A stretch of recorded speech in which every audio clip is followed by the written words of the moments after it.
A lot is happening in Boruto's manga. Naruto is sealed, Sasuke is a tree, and even Shikamaru is doing his best to hold the village together.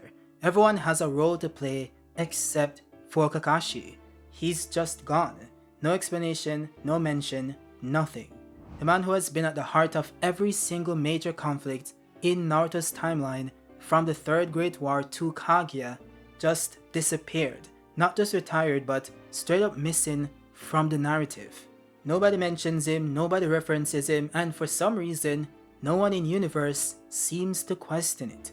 And what makes this even more strange is that Boruto's own writer Mikio Ikemoto straight up teased that Kakashi's absence is a mystery he can't talk about yet, even going as far as saying that it would be a spoiler. You have to wonder why Kakashi doesn't get much screen time, even though he's such a popular character, because Ikemoto doesn't make comments like that by accident. He didn't say it would be interesting to show Kakashi again, he said it would be a spoiler. That means Kakashi's absence is baked into the story itself. It's deliberate. So the question is, what is Kakashi really doing right now in Boruto 2 Blue Vortex? Well, the answer is a bit multifaceted. You see, we're 3 years deep into the time skip. Boruto's a fugitive, Naruto's sealed in a different dimension, the Shinjus have evolved into humanoid monsters, some even taking the appearance of the main cast. And in the middle of this chaos, Kakashi's sensei, one of the most brilliant minds in the entire ninja world, is completely off the grid. That is not an accident. It is intentional.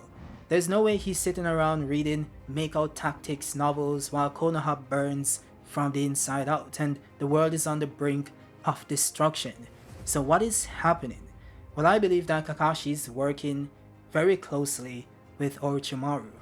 You see, what's interesting about Ikemoto's statement about Kakashi is that it came out just a few months before Kishimoto returned to the manga and Kodachi was no longer involved in the project.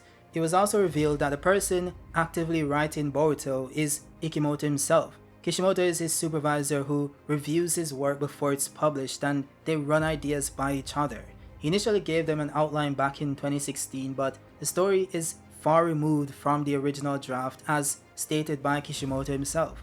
So the entire saga with Ada and Damon, Code still being alive, Kashin Koji's renewed significance to the plot, and possibly even the existence of the Shinju are indeed new additions to the story, which means that Ikemoto's plan of adding Kakashi to the mainline story is still in play. The question is how?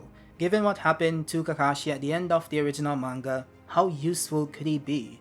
Even though it's stated in the novels that he's far more powerful than the version of himself that fought Obito and Madara, he's far from what he could have been if he retained Obito's Sharingans. I mean, DMS Kakashi was keeping up with 6 Paths level characters and had the potency to damage Kaguya herself. And given the fact that the statement specifies that he's above the version of himself that fought Madara and Obito, not Kaguya, it stands to reason that DMS Kakashi hasn't been surpassed. This of course leaves a lot of room for improvement, and what better way to achieve that than with the assistance of Orochimaru. That is why the context of when Kakashi disappeared from the story is so important.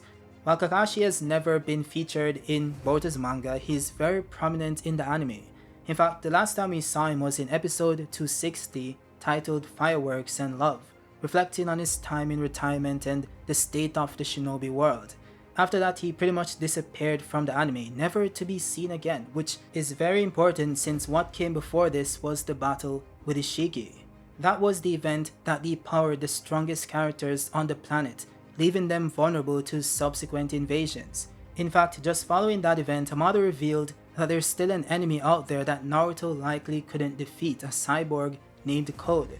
There's also the possibility that his power could surpass that of Chi again if his limiters were ever removed. So this was a Code Red. It makes sense why Kakashi would be concerned. It certainly wouldn't make sense if he wasn't. This also plays into Kakashi's insecurity about being depowered after the fight with Kaguya, which was mentioned in the Kakashi Hiden novels. This is one of the main reasons why he didn't want to become a Kage. He didn't feel that he was strong enough after losing the Sharingan and the ability to use the Chidori.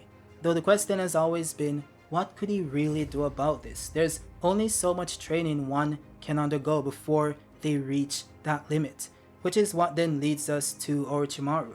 You see, I believe that Kakashi might be trying to resurrect his Kamui ability using the assistance of Orochimaru, and there is a reason for that. This all goes back to when Kakashi gained Obito's Mangekyo Sharingan in the battle versus Kaguya. Initially, Obito died and was reduced to ashes after being impaled by Kaguya's ashbone, and we then saw that he was transported to another dimension or plane where he met his childhood friend that died over 20 years ago. We all thought this was the end for Obito, but he then said that he had to help Kakashi one last time. He then used the Mangekyo ability that allows him to travel across dimensions to leave the plane of the dead and re-enter the plane of the living in the form of pure chakra. This chakra then entered Kakashi's body, which allowed Obito to manifest within his psyche. He then told Kakashi that he's going to give him one last gift, but it has a fixed time limit, so he should use it wisely. That's when you see Kakashi, whom was just a normal ninja a few moments ago, brandishing both of Obito's Mangekyo Sharingans. Now when this initially happened, a lot of people said that it didn't make sense, as if we didn't just see Hagoromo come back from the dead and pass his chakra to Naruto and Sasuke, who later awakened different abilities due to that chakra. This simply implies that one can awaken the ability of someone else through a connection to that person's chakra, which was shown again by Madara awakening Hagoromo's Rinnegan by combining the chakra of Ashura and Indra. So using that same logic, one could argue that if Kakashi still has traces of Obito's chakra within his body, through certain experiments he might be able to manifest Kamui. Now there are two ways to approach this. One is by saying that Orochimaru can recreate Obito's Sharingans using his chakra signature, which wouldn't be that far-fetched, given the fact that he was able to create Byakugan glasses in the novels. That could have been a prelude to this very experiment, which also ties nicely into the Shin Uchiha clones and his artificial Sharingan.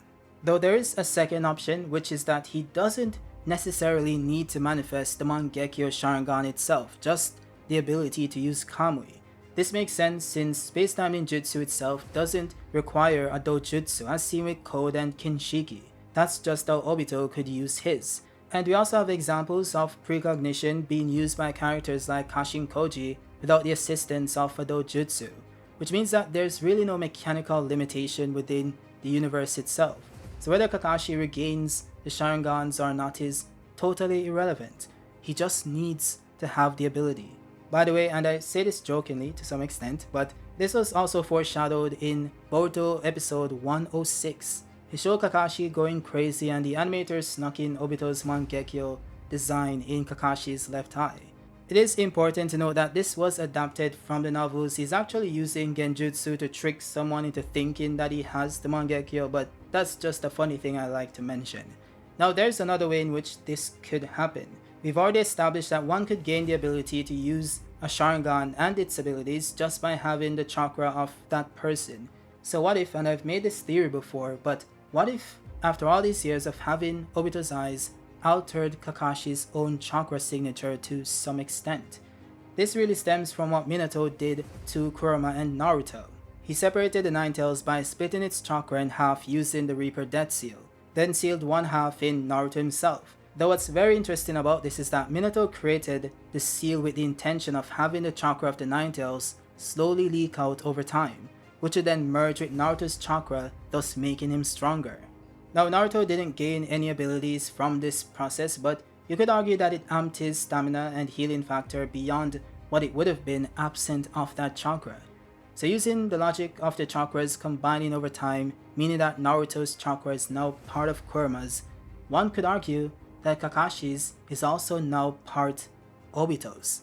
This makes sense since dojutsus contain power and chakra, which streams into the body once the dojutsu is activated.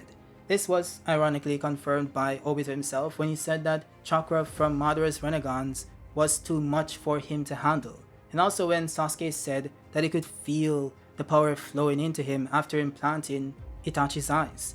So since Kakashi had Obito's eyes implanted into his body for over 20 years, whilst also being active the entire time, it would make sense if Obito's chakra merged with his over time, as the Nine Tails did with Naruto. So the data which represents Obito's Sharingan and his abilities should still exist deep within Kakashi to this day. It also validates something Kishimoto said years ago about how the traces of lost power still remains, which is why Gaara could still control sand after losing Shukaku. The same thing with Sasuke being able to sense Momoshiki after losing the Rinnegan while no one else could. The body still remembers. This strength now belongs to them. So I wouldn't be surprised if Kakashi is locked in a test tube in one of Orochimaru's labs, trying to tap into that power. It just makes sense that he would be. Or who knows, maybe he's researching the Otsutsuki, learning about the 10 tails and the god tree that was present on the planet, finding whatever information source that Orochimaru used when he came to the planet. Or maybe it's something more simple or political. Maybe he found out something that he shouldn't have known about another village and he was captured and imprisoned. Who knows, there are so many options to explore and it really just depends on what Ikemoto wants to do. I just hope that it's something very, very interesting, not something boring. And also, don't just say that you've changed your mind. I hope that's not the case. But, to be honest, that might be the correct answer. I guess we'll see. With that said, that's it for the video. If you guys liked it, drop a like. If you didn't, don't do anything, thank you. But remember to drop a comment and subscribe if you are new, and I'll see you guys on the next one. Peace out.